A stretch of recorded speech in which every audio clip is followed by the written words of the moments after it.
Magandang araw mga kaibigan. Bigyan natin ng reaction, opinion itong post ang balita ngayon. Tungkol ito, pahayag o kaya reaction ni General o Secretary Anyo doon sa pagdawit sa kanya ng mga ex-marines. And by the way, pasensya na kayo mayroong house construction dito sa tabi ko kaya may mga tumutunog. Hindi ko sila pwedeng patigilin. Ito, kakarmahin kayo Anyo sa umanong mga naninira sa kanyang dangal. Ito ang matinding babala ni National Security Advisor Eduardo Anyo sa mga dating sundalo na nag-akusa sa kanya sa isang joint affidavit na nagsasabing umano'y tumanggap siya ng paper bag matapos ang isang meeting sa Polo Club Townhouse kasama sina Saldico, dating Speaker Martin Romualdez at Laila de Lima. Sa isang ambush interview, mariing itinanggi ni Anyo ang aligasyon.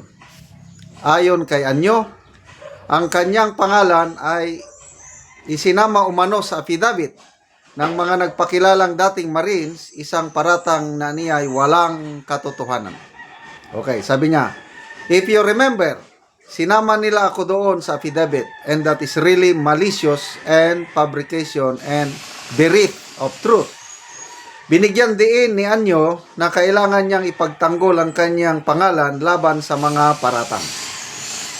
I have to defend my honor because I will not sell my name to anyone for any amount, Anyo told reporters.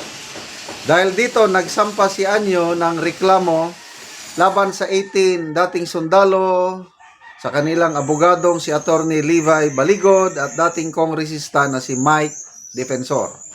Ang reklamong isinampa ay may kinalaman sa violations of Article 154 ng Revised Penal Code or unlawful use of means of publication and unlawful utterances na may kaugnayan sa Cybercrime Prevention Act of 2012.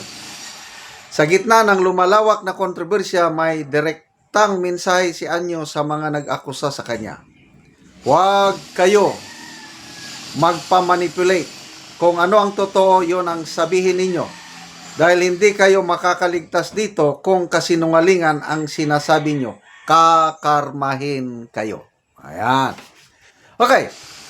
Ito. Reaction ko sa lahat ng inakusahan, si General o Secretary Anyo pa lang ang nagsampa ng kaso. Ito, opinion ko lang ito To me, ito ang matibay na pruweba na malinis ang iyong konsensya, na wala kang ginawang masama, kaya sampahan mo ng kaso. Yan lang, ang paningin ko lang yan Itong iba pa, kasi ang daming inakusahan. Ang tanong, kailan sila magsasampa ng kaso? Si ex-Senator Trillanes, siya yung unang nagsabing sasampa niya ng kaso. Bakit ngayon, hanggang ngayon, wala pa? O, sino pa yung mga nagdi-deny? Basta, ang dami. Yung kongresista sobra 20 plus iba pa siguro mga 30. Senator Soto, sabi niya anong pagkasabi niya? I will not dignify. So sino pa? Sige na, magsampa na kayo ng kaso. Yun ang hinihintay ng mga naghamon nga si ex-congressman Defensor. Sige na, magsampa na kayo. Dahil magkakaalaman tayo ngayon. Hinahamon nila, handa sila. Hindi natatakot itong si Attorney Baligod, Defensor, mga Marines. Ini-expect na nila at handa sila. Kaya to me, welcome development. Salamat po Sir General Anyo sa pagsampa nyo ng kaso. Okay. Personal experience ko lang ito Nagsama kami ni General Anyo, halos sabay kaming pumasok sa trabaho. Yung reputation niya as military officer is, to me, beyond question. Respetado siya sa AFP pagdating sa kanyang track record as a military officer. Medyo may mga nagduda na lang sa kanya nung nangyari yung group effort. Yung dating pinagsilbihan niya si Tatay Digong natin, pinagtiwalaan siya ni Tatay Digong, naging Chief of Staff, naging DILG Secretary, tapos nasangkot ang pangalan niya doon sa group effort. Pagdala kay Tatay, yon nagsimula na may mga mag-question sa akin. May kilala kong retired general, hindi ko nasabihin ng pangalan, comment niya noon, idol ko ito dati, ngayon hindi na. Kasi nasangkot ang pangalan niya sa pag-group effort kay Tatay Digong. So, yun lang ang ano ko kay General Anyo. Sayang. But anyway, hindi natin, later on, malalaman natin ang katotohanan kung kasama ba siya doon sa group effort. Wala. Okay. Konting dagdag kalaman lang tungkol sa kasong violation of Article 154. Medyo kabisado ko ito. Kasi may kilala ko na nakasuhan itong violation of article. False unlawful use means unlawful use of means of publication and unlawful utterances. Ibig sabihin nito, yung gumamit ka ba ng parang fake account, tapos nag-publish ka ng mapanirang post tungkol sa gobyerno. Yon. Dapat, ang prosecution kung ito, sa kwan pa lang ito sa fiscal pa lang, i-determine ng fiscal kung may probable cause o wala. In case lang na sasabihin ng fiscal nga, yes, may probable cause at ihindik nila ang 18 Marines akyat sa korte.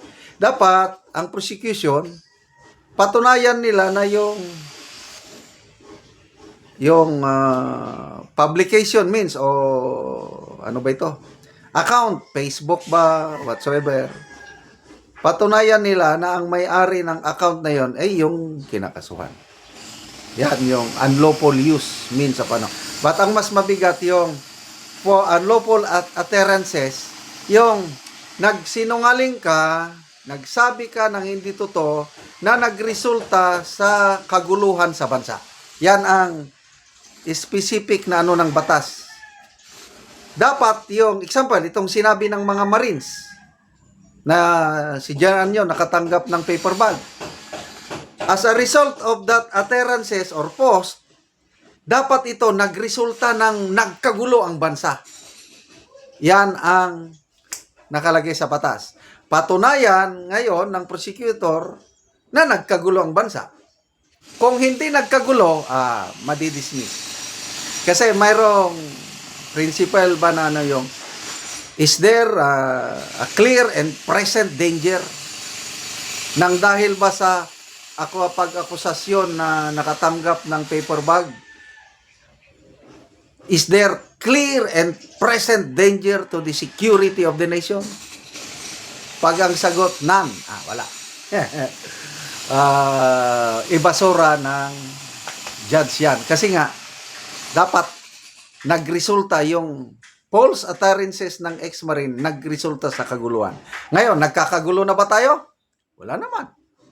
Labanan lang sa social media. Yun lang.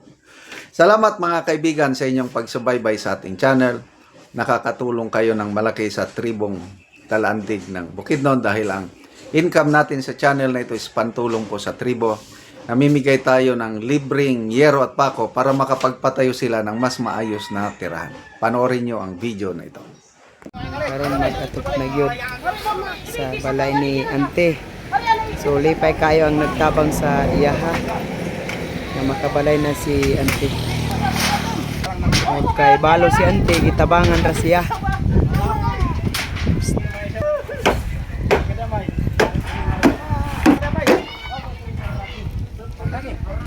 Kabalay na gyud si Ante.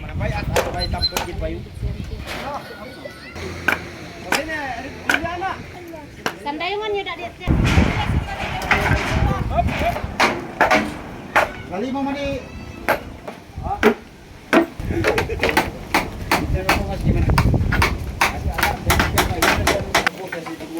Ada orang kata apa?